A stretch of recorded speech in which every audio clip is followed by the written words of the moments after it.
Bom, a gente continua nesse assunto sobre o cancelamento da concessão dos vistos de imigração para 75 países, incluindo o Brasil.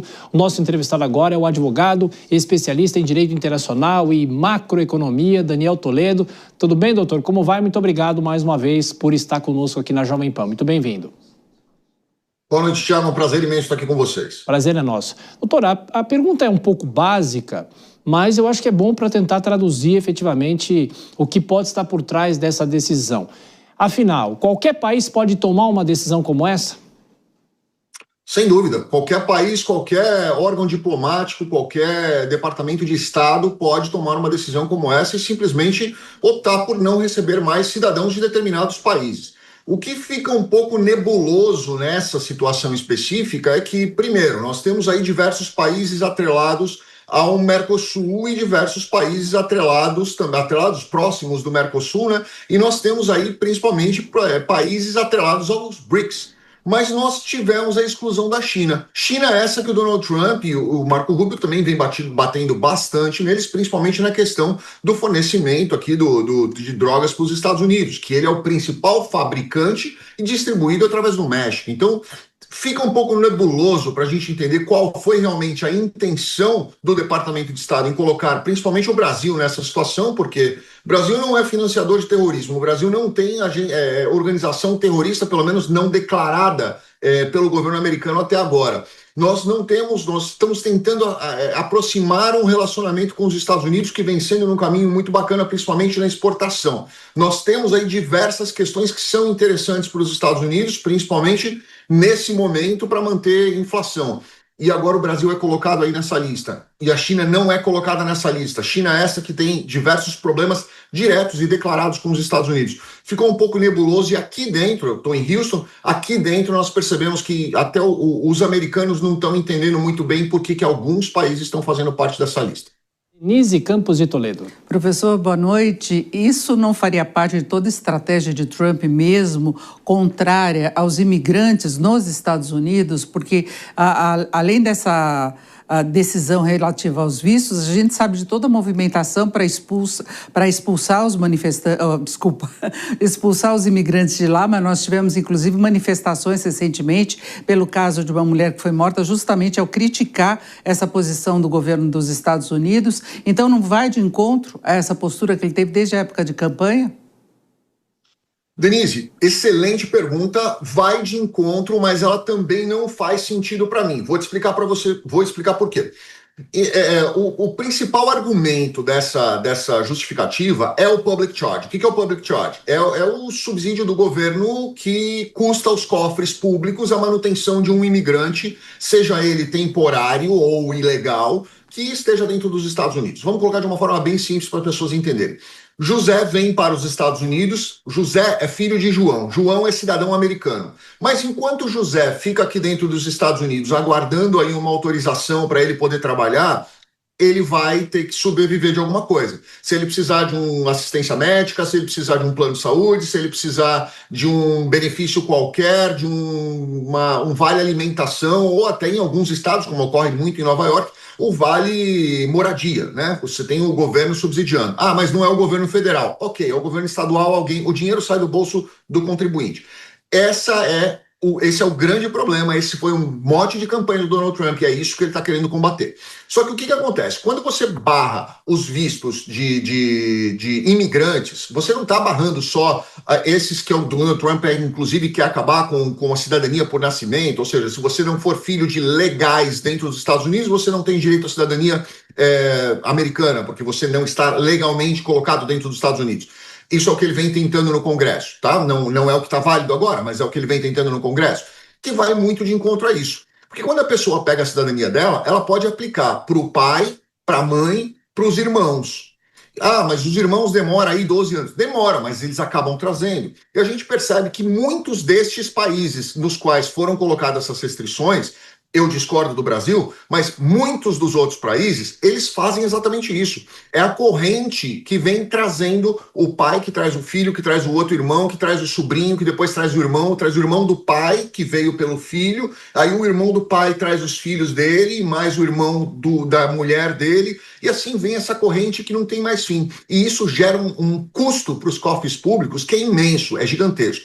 Então eu acredito que sim, se houvesse uma barreira para que isso fosse segurado, essa questão da corrente familiar fosse barrada, nós chegaríamos aí nos 300 mil, que é o que realmente foi dito agora há pouco aí por vocês.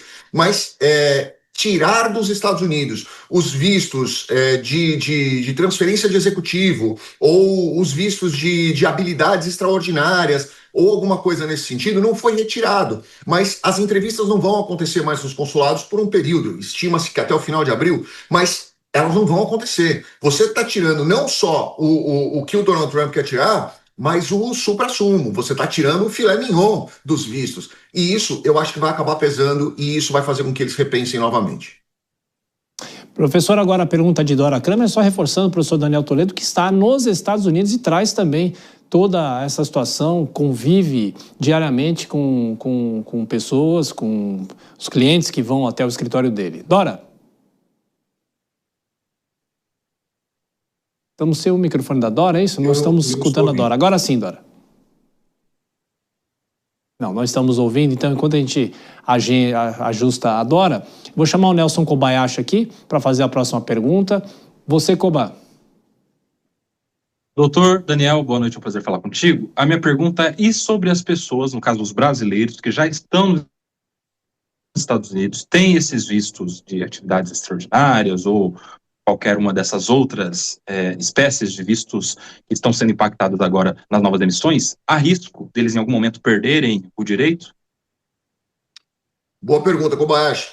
Ninguém sabe ainda. Hoje eu discuti aqui com pelo menos 50 outros advogados, tudo nessas normativas, isso faz parte já da própria estrutura do Donald Trump. Eles soltam alguma normativa, soltam uma notícia, mas eles não soltam ela inteira, com todas as regras como vão acontecer.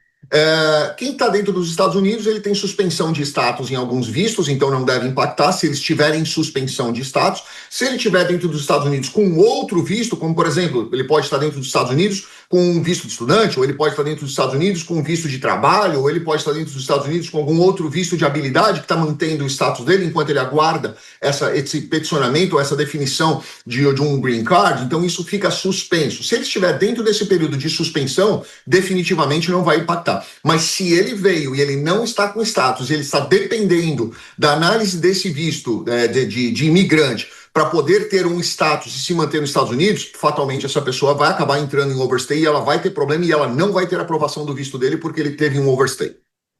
Ô, doutor, eu queria, claro, não posso deixar de fazer a pergunta sobre essa possibilidade dos Estados Unidos tomarem alguma posição em relação ao Irã, do ponto de vista do direito internacional. Já tivemos ação na Venezuela e agora a ação possível no Irã. E o senhor que está nos Estados Unidos, qual é o comentário que se faz aí, a expectativa? Isso pode acontecer, não pode acontecer?